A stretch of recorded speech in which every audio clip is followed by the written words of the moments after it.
Good evening, everyone. I'm William Galloway. What a weekend for Alabama athletics. We have a ton of scores and highlights to show you. But first, let's talk about a remarkable moment today that will be defined in Alabama athletics history. Wendel Hudson had his number 20 jersey retired at halftime of today's Alabama-LSU men's basketball game. Hudson is the University of Alabama's first African-American scholarship athlete. He is also the first Alabama athlete to ever have his jersey retired.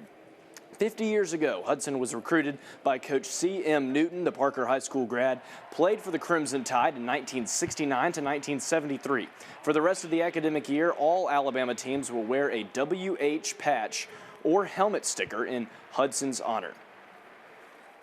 For my jersey to be the first jersey to be put up anywhere and from a retirement, it's a great feeling and an unbelievable feel about. I think part of it is that I was a good player, which I think I was. You know, you got to think that if you're going to play.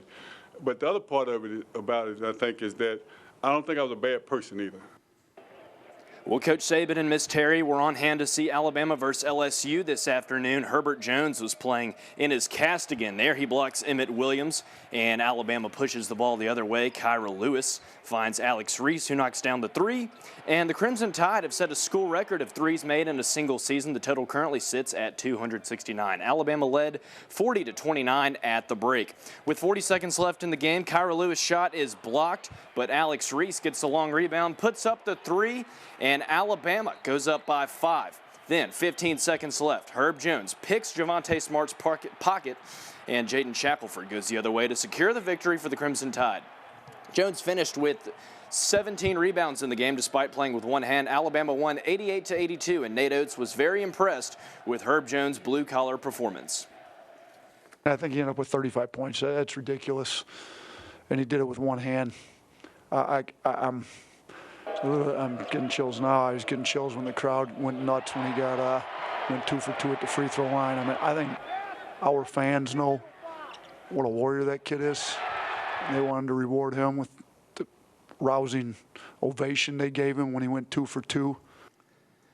Number 11, Auburn at Missouri tonight in the first half. Auburn's Samir Dowdy gets the ball and he makes the jumper and gets that to go off the glass. Auburn trailed by 1 at that point. Auburn then takes the lead, but Drew Smith drives and pump fakes and makes the layup to retake the lead. Another 1-point game. Smith again gets the rebound, passes to Xavier Pinson.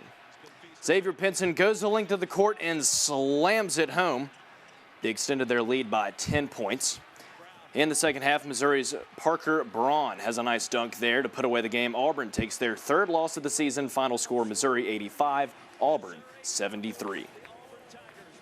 Last night, Alabama baseball shut out Northeastern on the Crimson Tide's opening day matchup. This afternoon, to honor his jersey retirement, Wendel Hudson threw out the opening pitch.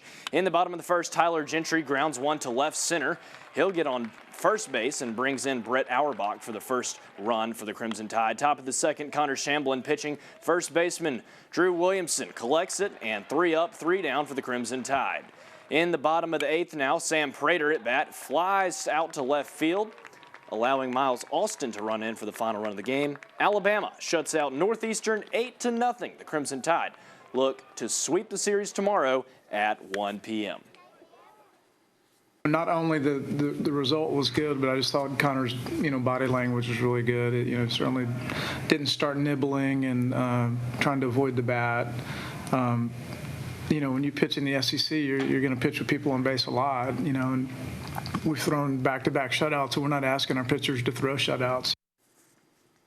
Stillman baseball hosting Lane College this afternoon for their season home opener. DJ Sledge, number 12 on the hill there for the Tigers. In the bottom of the first and third situation, the runner goes, and Chris O'Neill comes in from third for the Dragons. Lane scored 2 runs in the first inning. Then in the bottom of the second, Stillman's Balil Whittle. High fly ball to shallow left field. Up, and it's dropped. So John Staggs advances to third base for Stillman. Next batter, Lazaro Rodriguez has 2 runners in scoring position. Ground ball to left, brings in 2, and Stillman ties the game at 2. Stillman couldn't hold on and lost the first game 7-5, but won the second game 4-1. Let's take a look at other scores. Both the Stillman women's and men's basketball teams lost to the Mobile Rams. On the other hand, both the Shelton State men's and women's basketball teams got their road wins today, and Shelton State softball also got a road win. Finally, Alabama softball lost to Oklahoma State 4-1 to close their weekend at the St. Pete Clearwater Elite Invitational. That's it for sports. We'll be right back after this.